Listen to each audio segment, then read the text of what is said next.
Today, I'll show you how to export your video as a GIF in just a few simple steps. Let's jump in.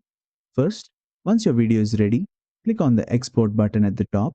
In the Export window, go to the Local tab and from the Format options, select GIF. Now, let's tweak the settings. You can adjust the resolution, frame rate, and quality to match your preference. Keep in mind that a lower frame rate and resolution will reduce file size, making it perfect for sharing online.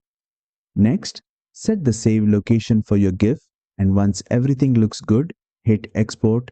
Filmora will process your video and turn it into a smooth animated GIF, and that's it. You've successfully exported a GIF in Filmora. Now you can use it anywhere: social media, websites, or even memes.